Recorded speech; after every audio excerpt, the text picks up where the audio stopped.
god. Oh my gracious me! Oh, it's awesome, bro. I'm Louis, I'm from Paris.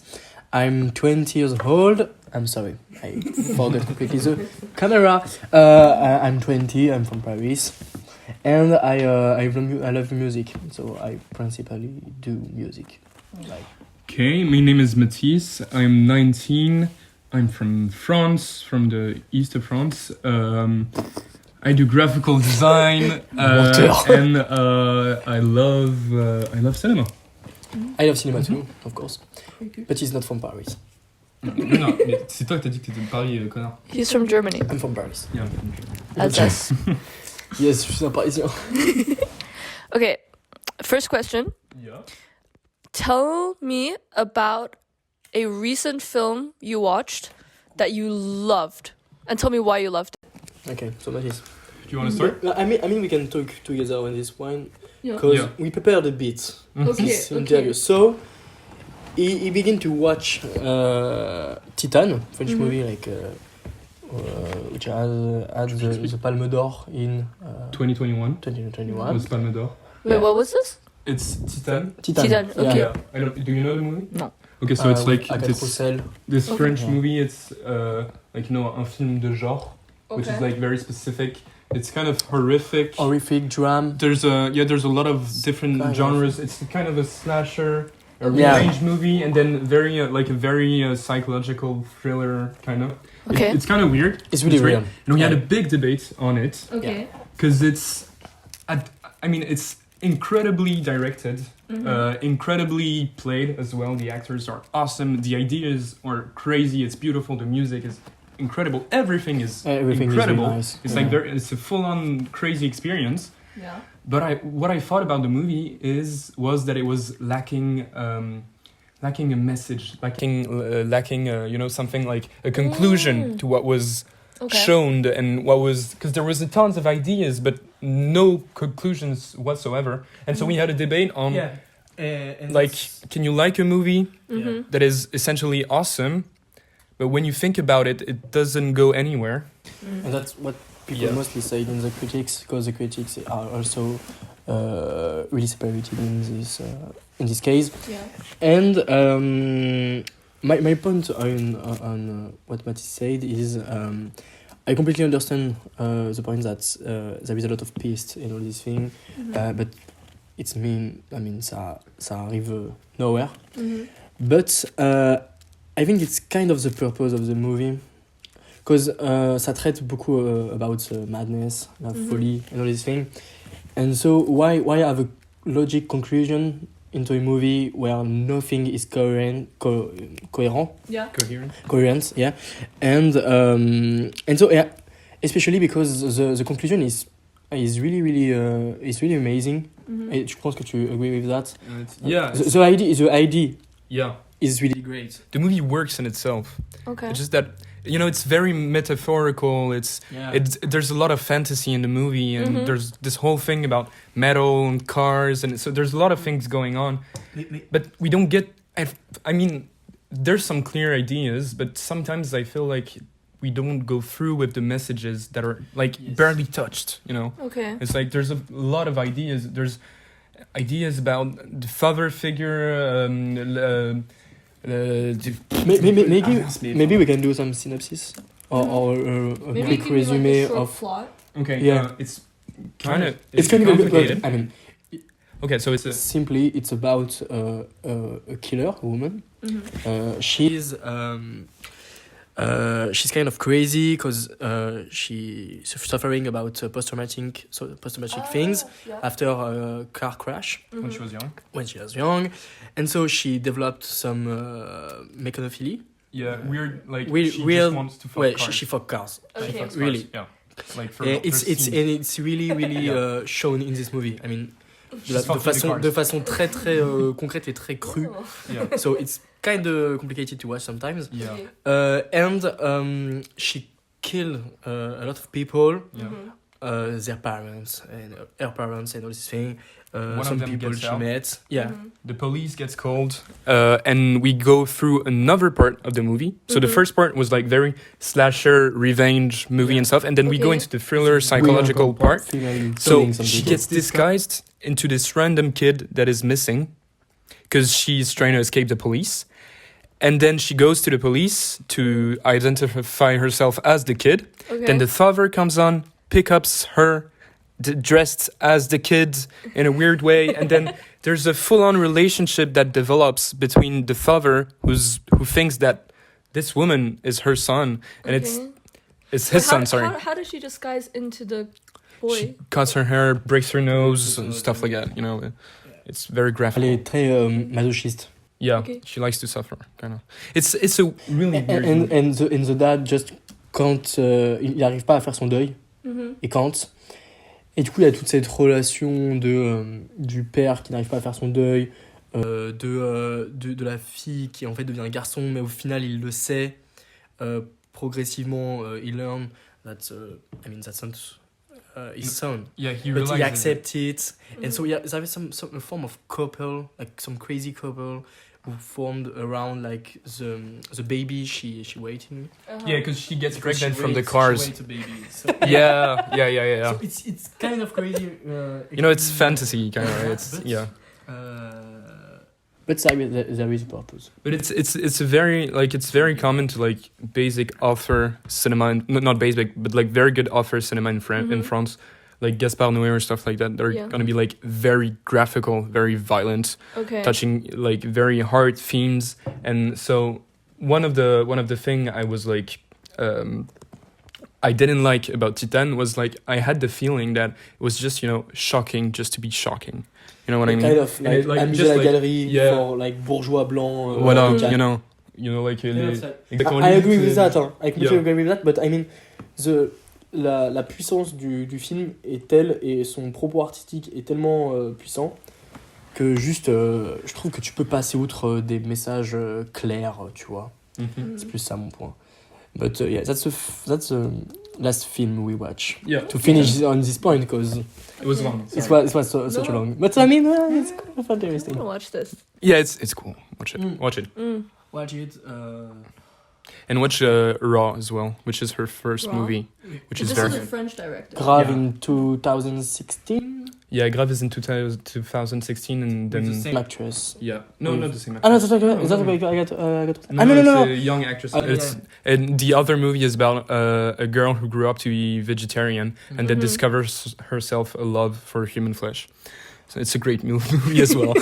Yeah, c'est vraiment c'est vraiment l'une des comment dire des étoiles du cinémature en Ouais. France quoi. Mhm. C'est genre la représentatrice à l'échelle internationale des films un peu tarés genre. Ouais. Is that one also similar where there's like not really an ending to the plot, but a lot of themes are explored? Yeah, that's that's the feeling I kind of had with Titane. Was kind of like that. But I mean, the film has a conclusion in itself and it works, you know. Mm-hmm. But it's just yeah. Maybe it's not It's not- aussi maybe it's too simple. You know, there's like Mm. the first text, what you see from the movie and what you get from the movie, Yeah. like directly, Mhm. and then subtext, you know, yeah. the things that the movie tells. And on the like visual, just like literal part, it's freaking amazing. It's like a 5 out of 5. But when it comes to like subtext, you know. Okay. But okay, we were talking about French New Wave, and like because we watched for class, we watched Cléo 5 à 7, and Yeah. then we also watched Pierrot le Fou, Okay. We Breathless, talked about. So some Yeah. classics. and I watched I watched sorry Jean-Luc Godard's Breathless, and then I watched Pierrot le Fou. Mhm.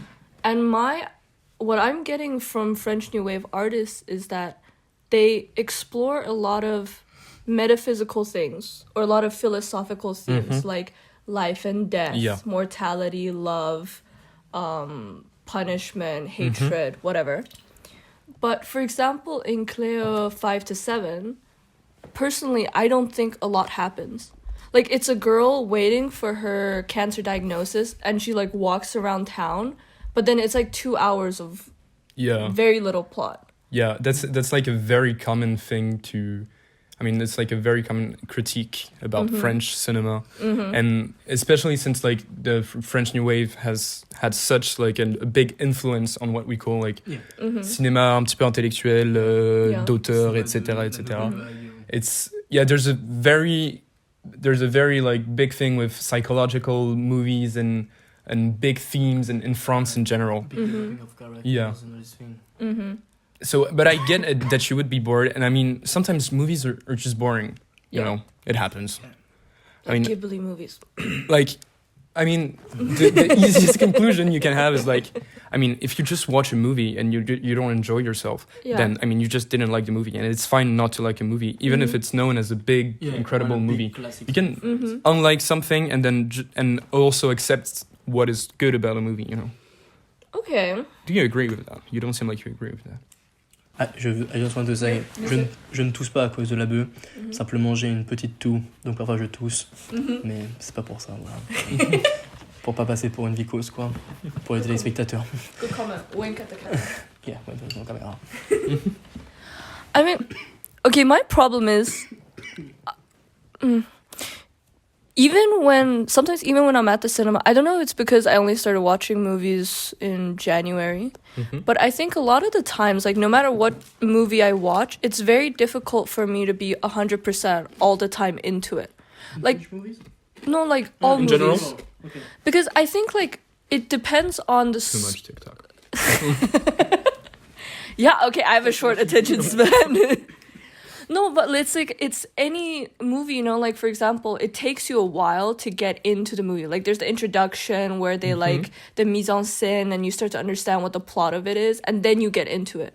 Or it's like, for example, Wong Kar-wai for me. I love Wong Kar-wai movies because aesthetically they're beautiful. But like, let's be honest, like In the Mood for Love, it's about a guy who's married and a woman who's married.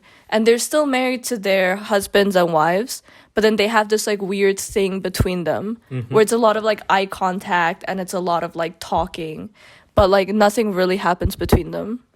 And it's 2 to 3 hours of that. So at some point, I don't know if it's just me, but I get a little bit bored. Yeah. But it's like if you get past that, you can still appreciate the movie, I think. Okay. Unless you're just 100% focused on your movies and never get bored. Si, you can clearly get bored. At time, je me souviens pas. In the Mood of Love, I watched it like a very long time ago. Right. So I don't really remember the story and how boring is it. But ça dépend vraiment beaucoup aussi de la qualité du film en tant que artistique, d'une Like œuvre visuals? artistique. Ouais, visual. Et juste parfois, le film il est tellement bien monté, avec très bien dirigé, avec des acteurs qui jouent tellement bien que tu peux passer outre like very basic scenarios and very basic stories, just because I mean the plot can seem very easy to understand, but just like tout l'environnement qui est autour fait que juste le film est magnifique. Et t'en as plein des films où juste le scénario il est un peu bateau et qui font des films magnifiques. J'en ai pas vraiment l'exemple là. Et si je cherche, je peux trouver. Si je cherche, je peux trouver. I don't know. I think sometimes getting bored in front of a movie is part of the experience, honestly. Yeah. In general. And it's, I mean, a movie gets you in so much different moods, so much different, moods. I mean, being bored can be one of them. If a movie wants you to be bored, let's go. Be bored, you know? But at the same time, I think it just depends on the person as well, like on the one watching and what you're sensitive about, and what I personally really like movies that take time to establish itself, that really sets you in the mood. Like there's a lot of what I call in French des films contemplatifs, or like when the plot can be simple or not, it's not even the question. It's more like about timing and pacing, and how you just go straight into the movie. You're like completely absorbed by the movie, because like even if you're bored with the movie and into the movie. I don't know if you know what I mean, what I get, but yeah, like the boredom, it's part of the script. It can be. I mean, it depends. But when it comes to movies where it's very important to focus like visually on stuff, when like in those kinds of movies where it takes a lot of place, I personally love that. I think it gets you into the movie even more. I mean, it doesn't bore me. Do you have an example of a movie that works like that? Yeah, there's a lot of movies. I mean, a recent one that I had a big coup de cœur on was First Man by Damien Chazelle, which is real. It's like the biopic about Neil Armstrong, and all. And I thought the movie was really great. I got like booed by the critics and Oscars and stuff, but it was awesome and it was very contemplatif, which gave you the ability to really like get into like the feelings of the characters, you know? Yeah. Okay. I actually had a question because Louis brought up a point about, do you think, like, okay, for example, Babylon, people either loved it or hated it. Yeah. And then people who hated it usually said something along the lines of, I didn't like it because there was so much happening, but there wasn't a lot of like a central plot. Like it was just about treating film or like artistic direction to the maximum. But, you know, it wasn't a traditional story. It's just like a lot of stuff happening at you at once for 3 hours straight. So my question is, do you think nowadays, because films are becoming more and more beautiful, like I think it's just a fact. Like we have TV shows on like Amazon Prime that are just amazingly so beautiful. Last of Us. No. What? Last of Us is amazing. Exactly. Visually, it's fucking perfect. And then there's like Euphoria was so big because it was shot on Kodak film. Yeah. I'm into it right now. It's kind of crazy. Yeah, we're Like watching it too. Yeah? Season 2, episode 5. Yeah. Yeah, just 5, something like that. You have to finish it.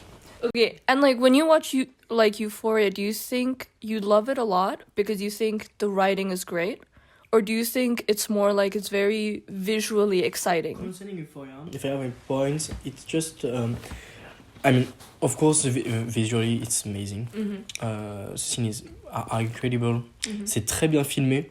And also, especially for like teenage movies or teenage series, because that's what it is. We can compare that to Sex Education or this thing. I mean, it approximately Elite, Casa de Papel, all this teenage category for movie.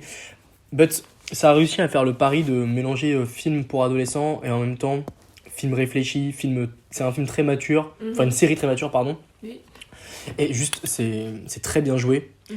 Et donc, même si, encore une fois, ça peut paraître un petit peu parfois simple, ça reste que des relations amoureuses, des choses comme ça, les propos traités et même all the background you have about the characters, how they are like that, how they act like that, and everything, just perfect. And the pitch is kind of cool. I mean, the season one, there is a lot of... y a beaucoup de rebondissements. Il soulève aussi beaucoup de tabous about homosexuality. The father will watch some young people like fuck. Et c'est vraiment aussi... C'est vraiment très... Yeah, sorry. But I mean, that is what it is, you know? Yeah. Wow, fuck, I'm so disgusting. Mais... Yeah, ça touche à des sujets tellement tabous qui sont pas montrés. Je trouve que c'est aussi très bien pour la jeune génération d'avoir accès à ce genre de choses. Parce que quand tu vois ça à 17-18 ans, ça permet aussi de se sensibiliser et d'évoluer et de grandir avec aussi parfois un regard critique sur les choses, sur ce qui peut nous entourer. Just like no one is perfect, you know. Yeah. To finish it. That's so beautiful. No one is perfect. Yeah. I do what I can with my English, with my very limited English. No, your limited English is better than my French. Yeah, speaking French. On continue en français, non? Non. Allez. What was the question? My question was, do you think we're getting to a point in film and TV shows? Clearly, Louis doesn't think so. Yeah. But we're getting to a point where the standard of filming, of mise en scène, of lighting, of editing, of color, is to the point that everything is more or less so beautiful that it's sometimes. Yeah, I don't. No? I do not agree with that. When you, because there's like. I mean, for example, like we have like. Samoa, I'm sorry, but just if you can continue with that, but like we have the example of Transformers.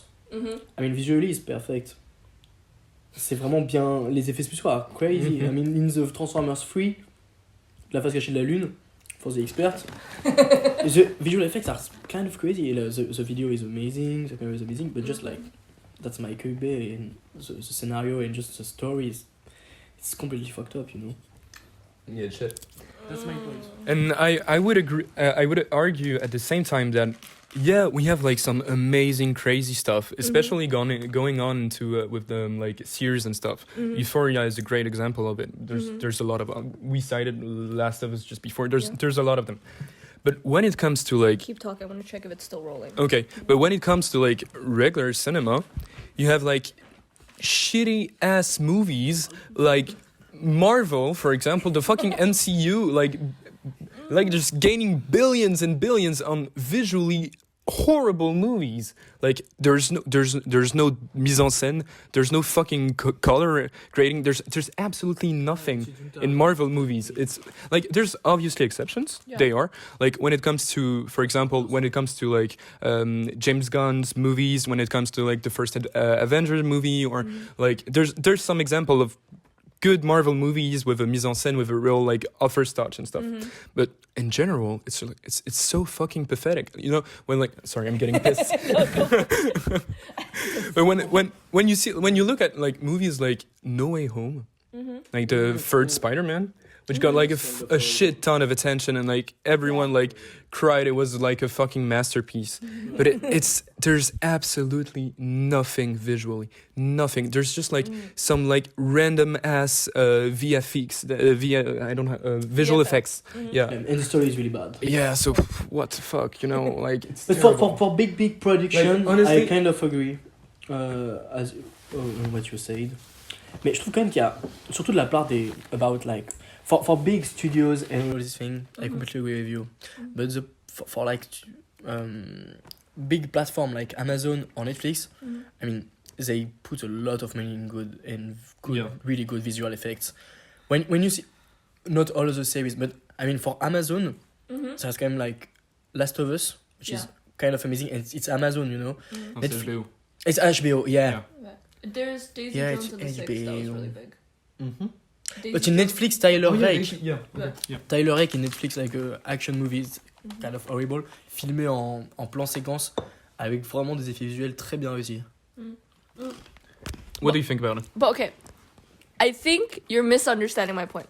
I don't mean for big production movies, because like for big production movies, there have been shitty films that have been so popular for so long. Like for example, in our film class, we talked about what was that film where it was the first big Hollywood film everyone loved by Einstein, but it was literally just like a movie about racism. It was like the Birth of a Nation? Yes, Birth of a Nation. Like that's horrible. 1915. That's horrible. Yeah. But people loved that shit and ate that shit up. But what I'm saying more is that, like, for example, nowadays, indie production companies, they can come up with something that's so beautiful that if they're really good, you can't really tell the difference between like, let's say like a $5 million production and one that spends like hundreds of millions. Yeah. Like, okay, this is a very bad example of this. But for example, Everything Everywhere All at Once, it had a very small production budget compared to all the other Oscar nominees. Yeah. Like, I think it had like less than 50 million. Maybe, I don't know, honestly. Maybe. Yeah. Something along those lines. Like, very little, but it was very beautiful. Like, Premiere Pro editing, you can do all the VFX you want in there, except maybe 3D VFX. And then for coloring, for example, for Da Vinci, like nowadays, for example, Everything Ever All at Once, it kind of looks like a film that was filmed on like 35 millimeter film, but it wasn't. It was shot digitally, and then you use stuff like Film Box or Film Unlimited to kind of like emulate the look or the style of film. Yeah. And you can all do this, like, I was looking at it the other day. Film Unlimited, you can buy for less than 100 euros.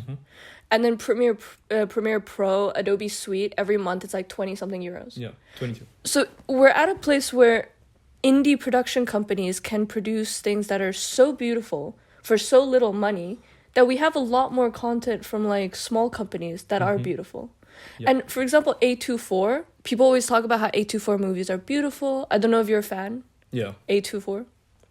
Studio A24. C'est plein de grosses productions indé qui sont sorties récemment, dont Everything All at Once. But the problem is, people think A24 produced the movies because they all kind of have, like, a similar indie look. Yeah. But that's not true. They just go around the world looking at what's good, and then they buy them off. So then they can put their logo on it. But for example, I don't know, for Florida project, I don't know if they actually produced it.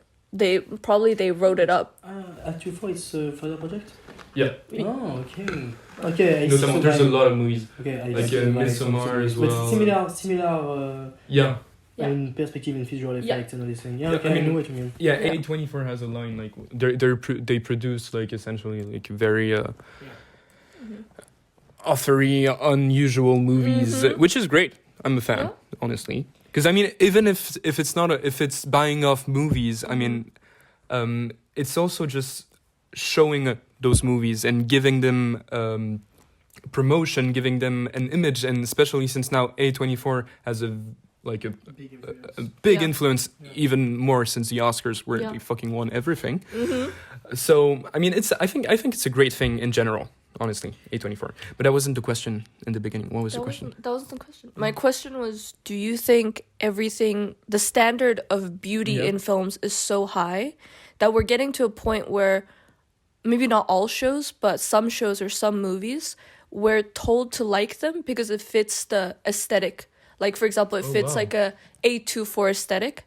But if we were to treat the script, it's not as good. Okay, so yeah, like kind of visuals just like, taking over. It's like just like Pinterest things or like like just some standards of what is à la mode. Exactly. Okay. But I mean, do you have an example? Do you have an example of this kind of aesthetics? This really great aesthetic, really in vogue and all this thing. But that is actually bad. You know, like.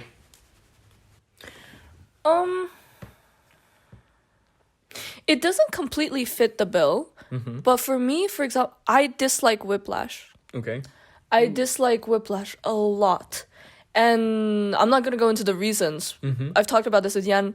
But for me, when everyone talks about Whiplash, they're like, it's such a classic masterpiece. Like, it's so beautiful and it's well written. But then my thing is, if we were to take away the beauty, because Whiplash started off as a short film that won an award at Cannes. Yeah. And then someone picked it up and was like, I want to make it into a feature film. If we were to keep the same horrible aesthetics of the short film and keep the same script, or maybe just like better it a little bit, but not at the point right now where it's like godly beautiful, I'm not sure people would like it as much.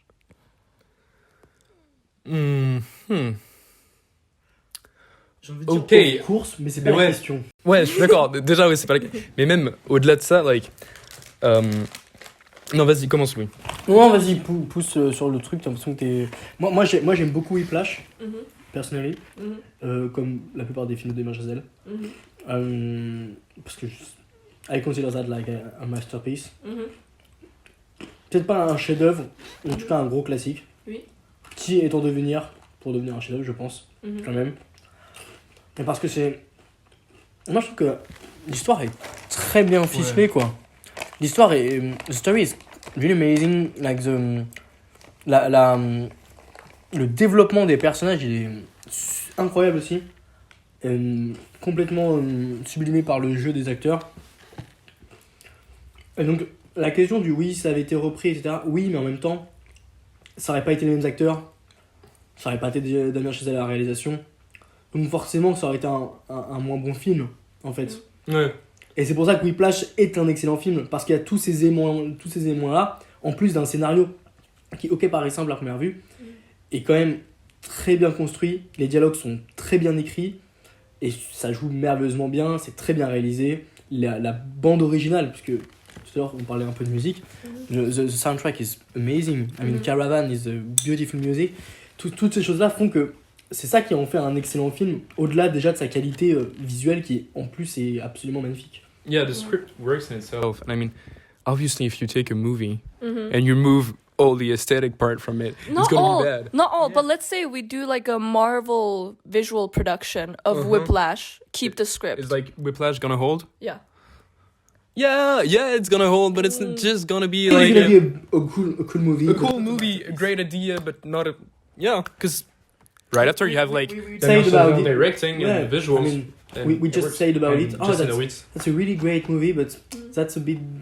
C'est un peu dommage qu'ils aient pas un peu plus poussé la réal, tu vois. But we're keeping that's a great movie. Okay. You know? What I mean. Why do you hate Whiplash? I'm gonna do this really shortly. Okay. No, I just have so many problems with it. Like, okay, first of all, I find my biggest problem is the way that they treat... Okay, I'm not going to say I'm an expert in jazz music. I probably know very little. Okay. But I have a big problem with how they treat the mastery of art. Like, the way that they treat the mastery of this guy playing drums to jazz music is to be a master at it, you have to be tempo-wise, theory-wise, just perfect. To the point where you beat out any soul or love you have for it, and all you have left is like a human metronome. Okay. For me, that's So what the film shown. Yeah. I mean, c'est son propos poursuit, mec. That it's satire. Trop ça, à chaque fois j'ai envie de partir et tu me coupes l'herbe sous le pied là. Je vais me battre, mec, genre, je suis hyper vénère, genre. Mais j'ai oublié ce que je voulais dire, putain. Vas-y. Si, tu sais trop ce que je veux dire. Mais non, mais en fait c'est pour ça qu'à chaque fois je veux parler vite parce qu'après j'oublie. Je suis débile, je suis défoncé. Juste c'est sur le côté. Okay, can you like? So you were about jazz music and okay, human sorry. metronome. Yeah, human metronome. I mean, there's two things. First thing is, I do completely agree. It like I talked to Jan about it as well. It doesn't like represent what art in general is or what jazz is about. Essentially, it really doesn't represent what jazz is about.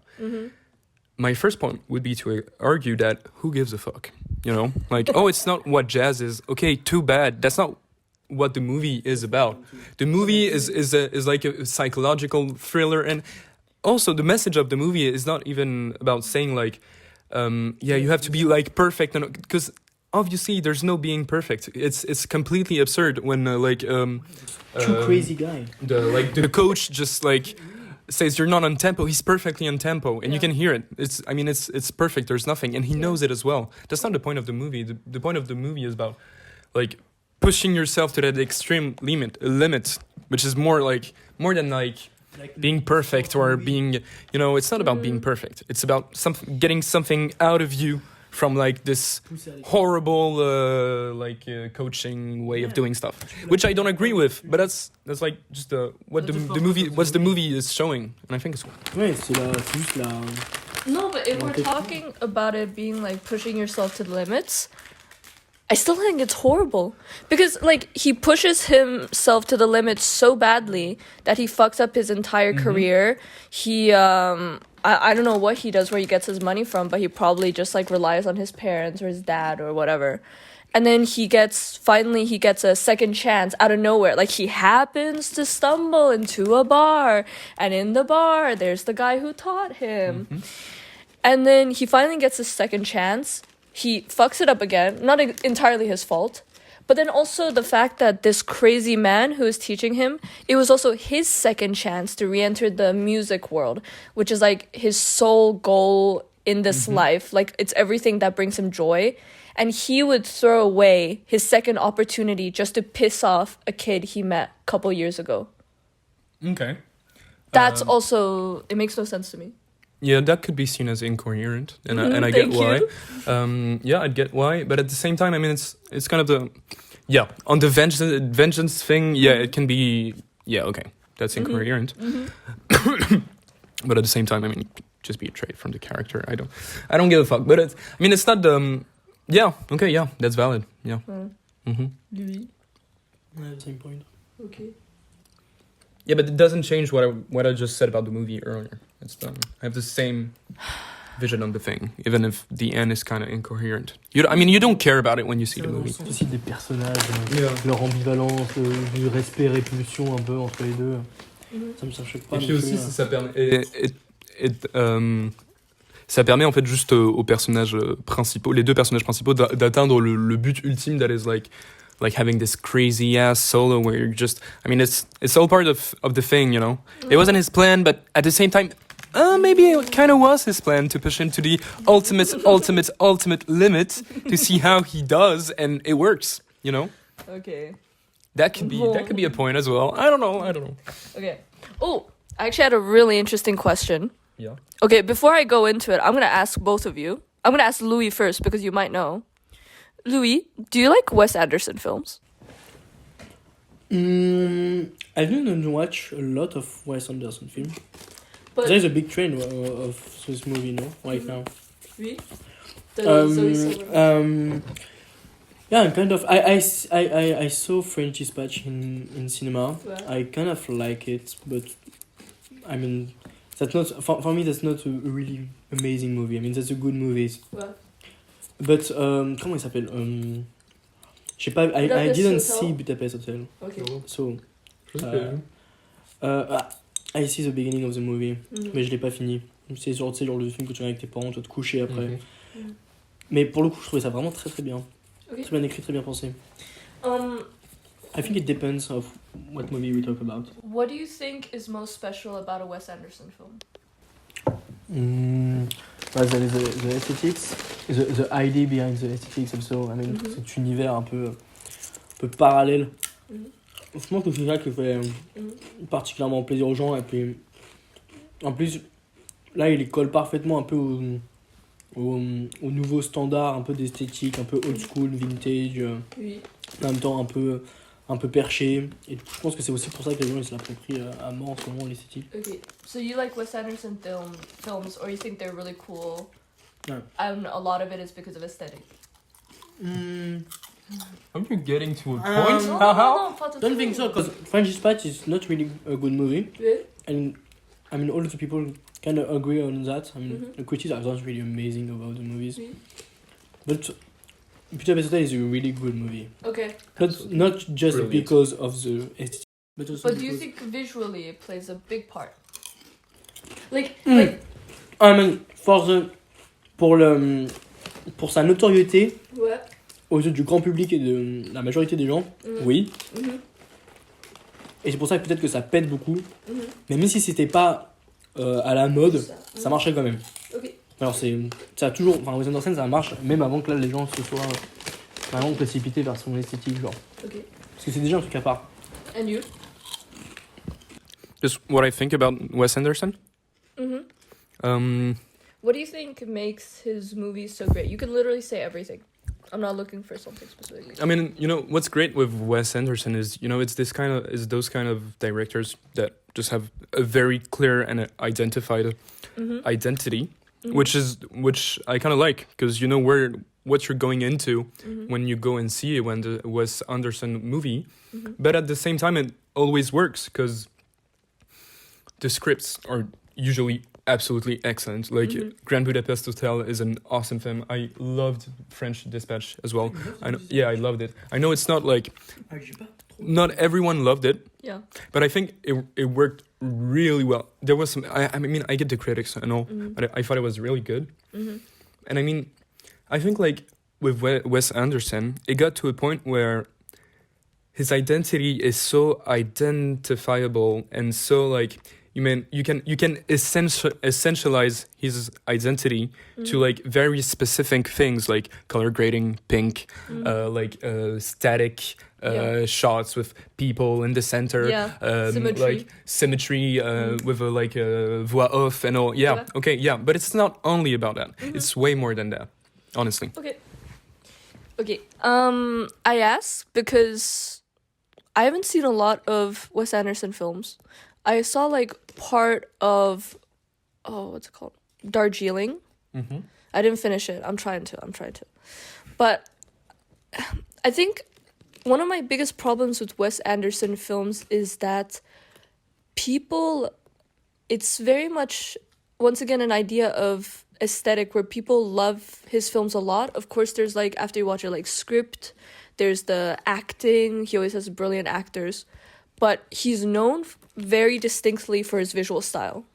Like that's, even though he might not like it himself, even though it might not be what he views as most important to the public, the reason why over the past years he's been able to skyrocket, a big part of it is because he has a very distinct visual identity, where it's like pastels and I don't know, smooth shots and symmetry and whatever. And my biggest problem with this is that I think a big problem with the auteur theory, the French film theory of authors as author directors, something like that, is that they made the préquel. No, we Okay. got it. Sorry. A big problem is that they, even though maybe it's unintentional, but it very much overshadows the other departments when it comes to film production. Like, because of the author theory, like for example, in posters, you see the actors' names and you see the director's name in the middle, and c'est tout. Like, you have to wait till the credits, or if you're someone who actually knows the industry, you could be like, that person worked in DP, that person worked in editing, that person wrote the script. But otherwise, it's like, it's a Damien Chazelle movie, or it's an Xavier Dolan movie, or Martin Scorsese movie. And normally, I'm like, whatever. But for Wes Anderson, because he's known for his visual style, it's not even his. The visual style of all the Wes Anderson films are done by a cinematographer called Robert Yeoman. And if you would look at like all the films done by Wes Anderson versus all the films done by Robert Yeoman, there's more coherency in Robert Yeoman's films aesthetically than there are with Wes Anderson. Like, Wes Anderson, before he worked with Robert Yeoman, his artistic direction was completely different. Like, it might have been even closer to what you guys call as like the Marvel style or whatever. Like, it was pretty bad. And like, for example, for films that aren't Wes Anderson, because of course he wrote the script, there are such big movies that are known and that are popular. Like Whiplash, so little credit is given to the actual screenwriter than it is to Damien Chazelle, for example. No. And then we can talk about score, like people who do the soundtrack, which is so important. And then yada, yada, yada, yada. And it keeps going down. So that's my biggest problem with that theory. Okay. Yeah, I get your point. It's about recognition. I mean, I don't know the whole thing about Wes Anderson and what it was before he was with his cinematographer, and also I couldn't comment on that. But if you talk about like la notion de like cinéma d'auteur, you know, like, yeah, it's literally the definition. I mean, the thing is, in cinema, when you talk about like, first off, the first thing is like the definition of cinéma d'auteur is like so fucking like there's no clear definition of what it is, which makes it even more complicated. Like many things in France. Yeah, we're professionals for that. For example, you could argue that Michael Bay movies are cinéma d'auteur. You recognize a Michael Bay movie, you know his code, mais c'est très codé, c'est toujours très the soundtrack is kind of toujours presque la même. And we can say like Michael Bay is an auteur. I would argue, I would argue that. C'est possible d'argumenter là-dessus. He has a specific vision. And I mean, it all depends, because like there's those directors that are known to be like touche à tout, and they really want to like have full autonomy and decisions on every little aspect of the movies, etc. So it really depends. But I mean, it might be the case when it comes to Wes Anderson, but I wouldn't say that for other filmmakers. And so the notion of cinéma d'auteur still stands. It still works, even for Wes Anderson, honestly, because maybe it's someone else's work as well, but it's always someone else's work as well. So I mean, Wes Anderson is identifiable by one specific identity. I'm not saying this just for Wes Anderson. Wes Anderson is actually a case that I would say fits the theory d'auteur more, just because we do know for a fact that he controls very tightly every aspect of his production. But I think that in general with this theory, like for example, we could also argue for Xavier Dolan, that he has a very specific look or very specific stories, which is a lot of like exploring deep themes, but like not a lot of plot going on, I would say. Like, for example, I watched Juste la fin du monde, and it was just like about this chaotic family that kept fighting together while this guy was trying to tell them that he had cancer, and then he didn't tell them he had At the cancer. beginning, that was ça a été une pièce de théâtre. Ouais. Du coup, juste David Dolan sur juste la fin du monde, il la réadapte. En vrai, il la réadapte quand même très bien. La réadaptation de Xavier Dolan est vraiment très très bien jouée, très bien écrite. Moi, j'aime beaucoup Xavier Dolan. I really love Xavier Dolan. I really love this movie. Et what was the question? Because I completely forgot the question. The question was, do you think the theory d'auteur is valid even though it undermines so many other roles in production? Okay. Comme screenwriter, Yeah, but soundtrack. in the case, par exemple, dans le cas de Xavier Dolan, J'ai tué ma mère, c'est son premier film à 19 ans, avec une petite équipe, où franchement il a...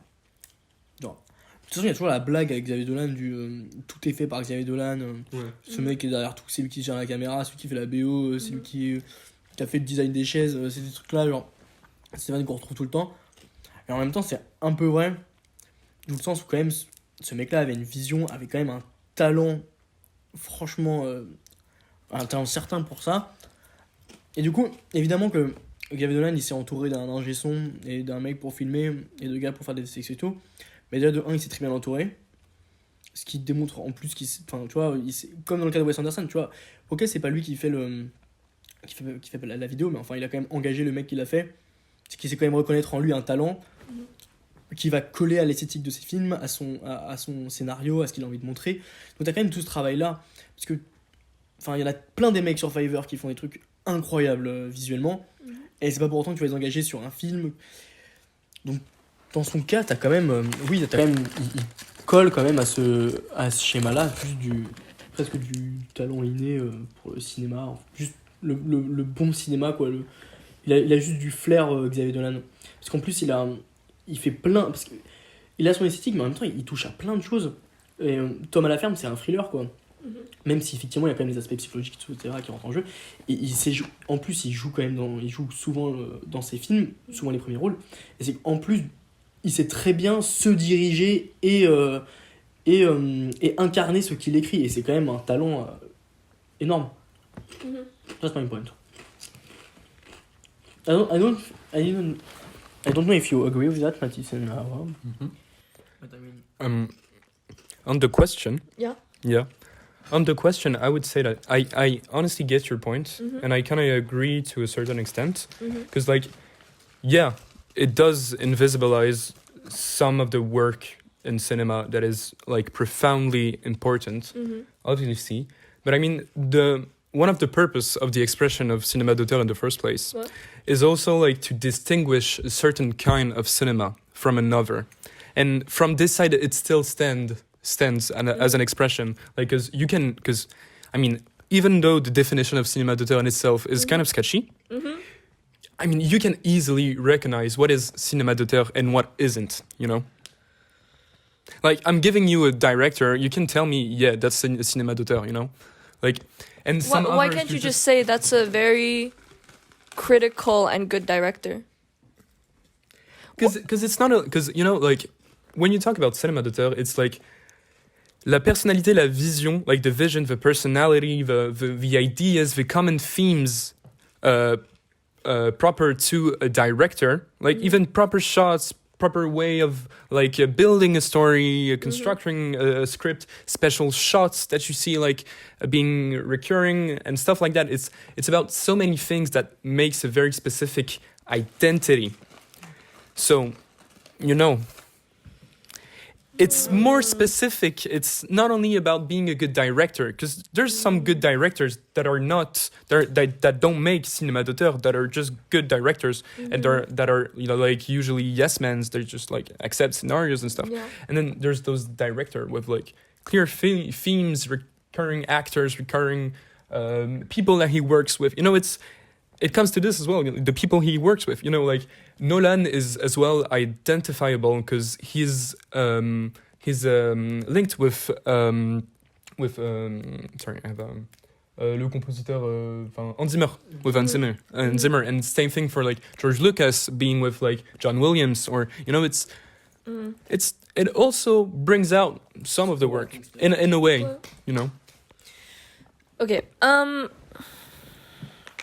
Okay, my issue with this is I don't know if a separate label is that necessary. Mm-hmm.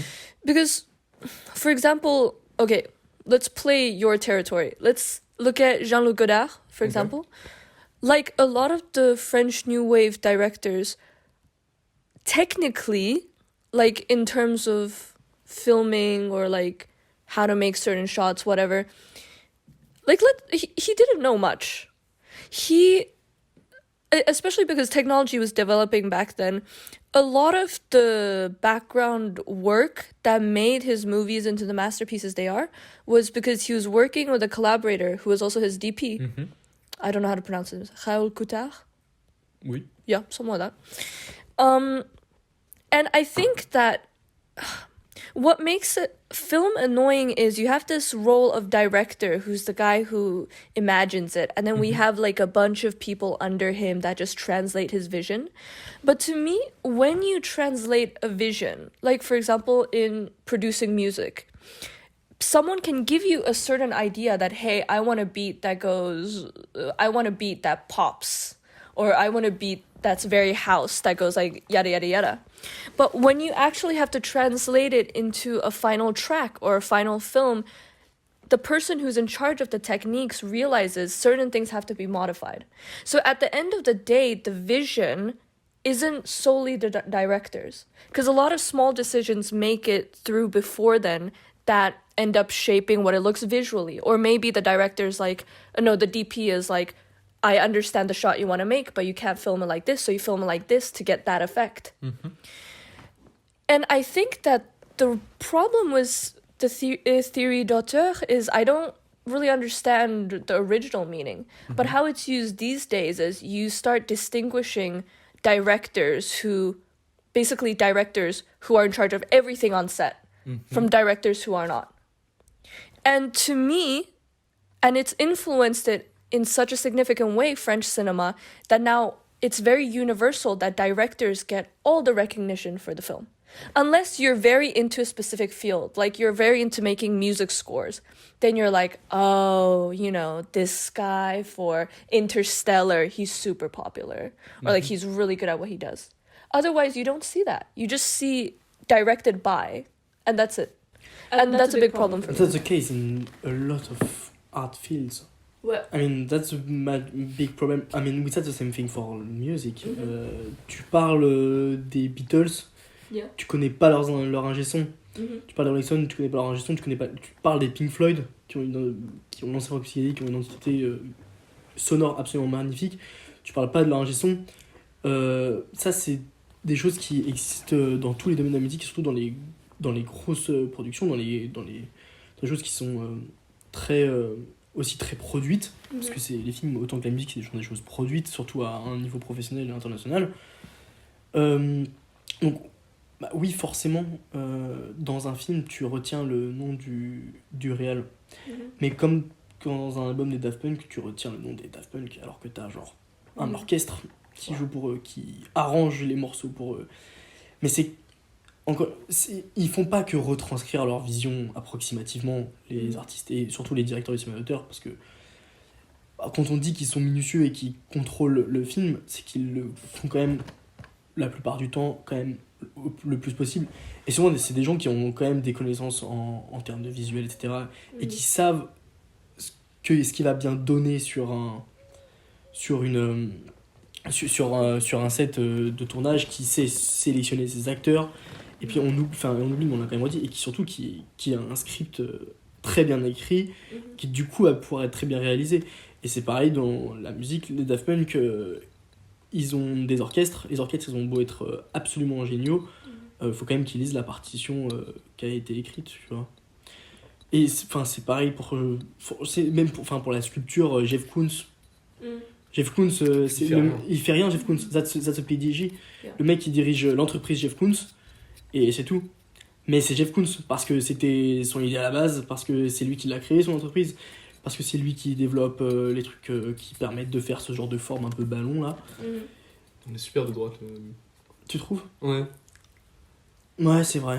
On est très de droite, mais en même temps... Mais en même temps, je suis d'accord. Non, mais je suis d'accord avec ce que tu dis. Yeah, I agree with him, because like, you have kind of a Marxist vision on cinema, you know what I mean? You're the like, French people. Okay. Yeah, I know. But like, that's what I was saying to him, that like, we're right wing right now. Yeah. But I mean, at the same time, you have to have some kind of hierarchy so it works in a way.